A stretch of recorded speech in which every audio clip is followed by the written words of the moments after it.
வந்து நான் வந்து திங்க் பண்ணுறேன் 2011 வரும்போது நம்ம வந்து சென்னையில் வந்து பில்டிங் பண்ணணும். ஏன் சென்னையில் பில்டிங் பண்ணால் நம்ம வந்து ஆல்ரெடி சென்னையில் இருந்தோம். இன்னும் வந்து ஒரு மல்டிபிள் மார்க்கெட், அதாவது நிறைய விஷயங்கள் வந்து இந்த மார்க்கெட்டில் இருக்குது. அதனால் இங்கே ஒரு பிஸ்னஸ் நம்ம பண்ணால் ஒரு ப்ரெஸ்டீஜாக இருக்கும், நம்ம கம்பெனி வந்து மெட்ராஸில் இருக்குது அப்படின்னு நினைக்கிறதுக்கு.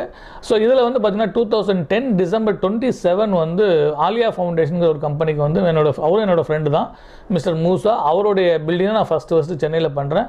அன்னையிலேருந்து இன்றைக்கு வரைக்குமே நமக்கு சென்னையில் ஆஃபீஸ் இருக்குது. ஃபஸ்ட்டு வந்து ஆஃபீஸ் வந்து ஆரியபுரத்தில் இருந்தது, ரெண்டாவது வந்து சாந்தம், இப்போ வந்து அடையாரில் ஆஃபீஸ் இருக்குது. ஸோ இது எல்லாமே வந்து நம்ம வந்து உருவாகி வரதுக்கு காரணம் வந்து நம்ம கீழே உள்ள ஒரு டீம்.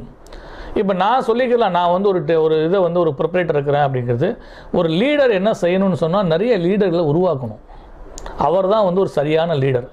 அந்த லீடரை நான் வந்து உருவாக்க வந்து எனக்கு பாதிக்கு மேற்பட்ட வாழ்க்கையில் வந்து எனக்கு அந்த மாதிரி தெரியல உருவாக்கணும் அப்படிங்கிறது. இப்போ வந்து என்னுடைய டீம் ஒர்க்கு தான் வந்து இதில் வந்து நிறைய